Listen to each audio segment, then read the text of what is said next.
Mr. President, 2 araw na pong walang session ng Senado. Hindi malinaw kung magse-session sila before the adjourned CNDA. Your thoughts on the Senate impasse and what would you like to tell the senators? Get back to work. Get back to work because it's important. Dami natin kailangan gawin. Look, we had a meeting sa Uplift Committee and marami tayong kailangan pagawa sa mga batas.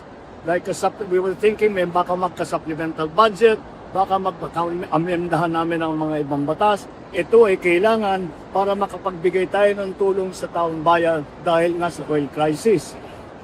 Kung walang session, hindi ko nga maintindihan dahil ang pagkaintindi ko is that ang rules, nag-congressman naman ako, nag-senator din ako.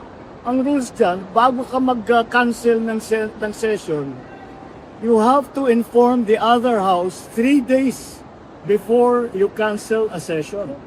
And there has to be a very good reason for canceling a session. I don't think na ihahatid mo ang isang senador para pupunta kung saan siya pupunta. Hindi yata sapat na dahilan yan para i-cancel ang isang session. Isang session lang yun. Ngayon, kanselado na naman ang isang session. Hindi ko nga maintindihan kung paano sila magtatrabaho kung ganito. Ang House of Representatives kayo ay nagtataka kung paano ba, nagbago na ba yung rules, nagbago na ba yung mga patakbo natin kagaya ng sa mga nakaraan. It is a rule that is contained in the Constitution. And so, I'm afraid whatever all these events that we have been witnessing has thrown the Senate and its leadership into the whole Senate into disarray. It has discredited the leadership, and it has stopped the essential business of legislation in government. The 2 other departments continue to work. The executive continues to work. The judiciary continues to work. Why does the legislation decide? Why does the legislature decide to stop working? I don't understand that. I talked to my fellow senators in the time I was senator, and we cannot figure out bakit nagkaganito. Paano nangyari? Paano tayo napunta rito?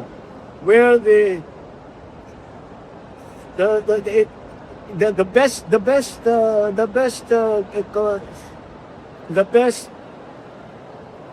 description I can have is that the legislature is now in disarray.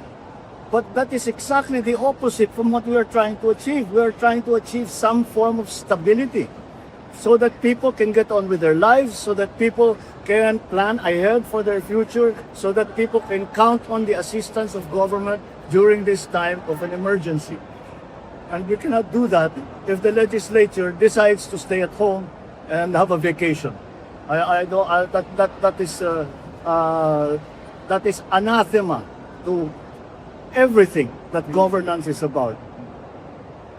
I never imagined in my entire life, never mind my entire political life, that such a thing could happen, especially to the august, it's no longer august now, but to the august body of the upper house, the Senate of the Philippines. Is there anything you intend to